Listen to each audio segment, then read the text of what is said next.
Okay, we're back. I'm sorry, I didn't realize how far we were going, and we are back from break. In the previous video, we were talking about Putin arriving in China.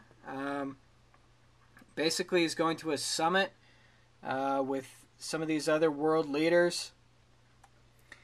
So the reason why Putin is meeting with all these other guys, one of the things that's on the agenda is they're talking about Syria. Now, he hasn't been forthcoming to Western journalists, but basically I think that this is, they're solidifying this power block, and they're looking to defend themselves, Syria, and Iran.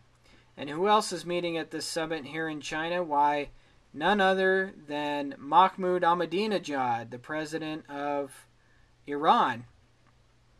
So Vladimir Putin, the new illustrious leader, is meeting with the Iranian leader. What do you think they're going to talk about?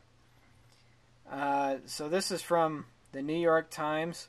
The Russian President Vladimir Putin arrived in China on Tuesday for meetings aimed at strengthening a partnership between two countries and offsetting the influence of the United States. Not just the United States, folks. The other portion of the globalist empire, which is pretty much everybody else. Russia, China, Iran, those guys are on their own grid. They're doing their own, they've got their own system going. Admired by the Chinese for his staying power as leader of Russia for 12 years. Oh boy, that makes me chuckle. Oh, the New York Times, you gotta love it, right? His staying power for remaining the leader of Russia for 12 years. I mean, so they're basically saying that Dmitry Medvedev's presidency was completely invalid, and he's still the leader of Russia. So, New York Times is not without its sense of humor there.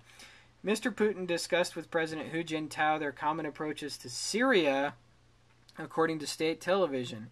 They appeared certain to deal with their mutual interests in Iran and their efforts to squeeze the United States out of Central Asia, Chinese and American analysts said. Both Beijing and Moscow also oppose an American plan for a missile defense system in Poland and other parts of Eastern Europe that is intended as protection against Iran. Not just protection against Iran, but protection against Russia. I don't know if you guys remember, but there was a hot mic incident with President Obama where he was talking to President Medvedev, and he was basically saying, like, look, talk to him, talk to Vladimir Putin, and let him know I got to get my missiles in there. I got to be able to do what I want. And Medvedev, who, you know, wants to do his own thing, but is also more of like a puppet for the globalists and for the United States, tells Obama, oh yeah, don't worry about it. I'll talk to him. We'll see what we can work out. So, Vladimir Putin, he's not going to put up with a lot of that stuff. He's running his own program. He's not popular with President Obama. And I'll tell you right now, if we go to war with Syria or we go to war with Iran, we can expect repercussions from Russia and possibly even from China as they defend this. But that's really what the globalists want, is to kick off World War III so we can get our big-time war economy booming and so that we can throw more bodies into the fire so people will forget about this worldwide depression that's going on and focus on some vague foreign enemy. So this is really dangerous. We're headed down a really bad path here, especially with Syria. And if we head over to Lew Rockwell again, we've got another great article by Dr. Ron Paul where he talks about Syria.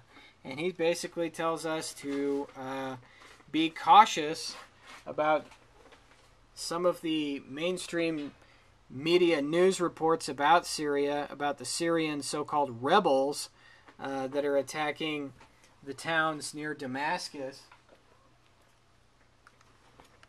He's basically saying that we need to be cautious and we need to look into these stories and investigate. There's the man himself right there. Ron Paul, great American, great hero, talking about how Syria is being used as an excuse for America to enter into yet another war. I mean, we're talking about war on, I think it's like up to 10 fronts right now. I mean, it's just total war all the time, and it's got to stop. And here's what Dr. Paul has to say about Syria. There's ample reason to be skeptical about U.S. government claims amplified in mainstream media reports. How many times recently have lies and exaggerations been used to push for the use of force overseas?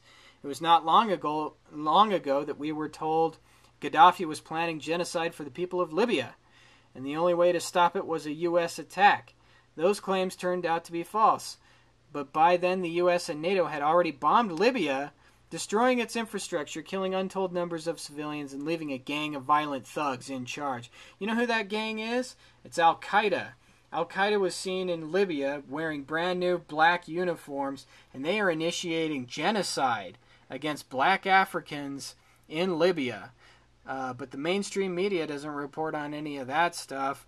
It's the Arab Spring. Oh, the Arabs are so free. This is finally their chance, right, to get Western-style democracy. Good for them. Okay, let's see. The story about the Syrian... this is Ron Paul, keeps going. The story about the Syrian massacre keeps changing, which should raise suspicions. First, we were told that the killings were caused by government shelling, and then it was discovered that most were killed at close range with handgun fire and knives. No one has explained why government forces would take the time to go house to house, binding the hands of the victims before shooting them, and then retreat to allow the rebels in to record the gruesome details. No one wants to ask or answer the disturbing questions. But it would be wise to ask ourselves who benefits from these stories.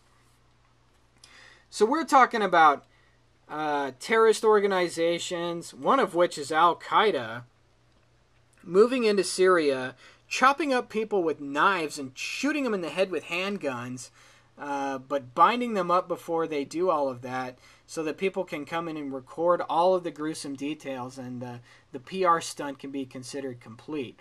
I mean, that is how criminal this global government is.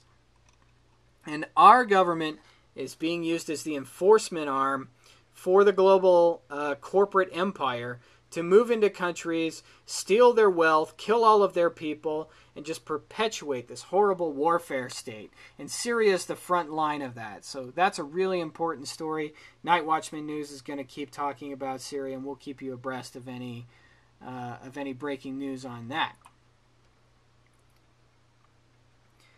Okay, now in drone news, and it wouldn't be a news day without news about domestic drones spying on you, peeping into your backyard, taking pictures of your girlfriend while she suns herself. Just wouldn't be a news day without a drone attack, right? The military may be using drones in U.S. to help police. Maybe that's happening. And this is from CBS News.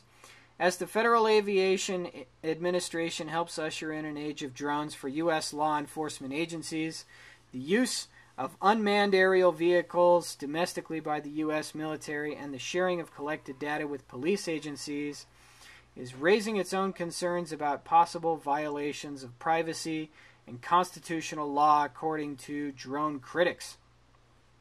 A non-classified U.S. Air Force intelligence report obtained by KNX News Radio dated April the 23rd, 2012 is helping fuel concern that video and other data inadvertently captured by Air Force drones already flying through some U.S. airspace might end up in the hands of federal or local law enforcement, doing an end run around normal procedures requiring police to obtain court-issued warrants.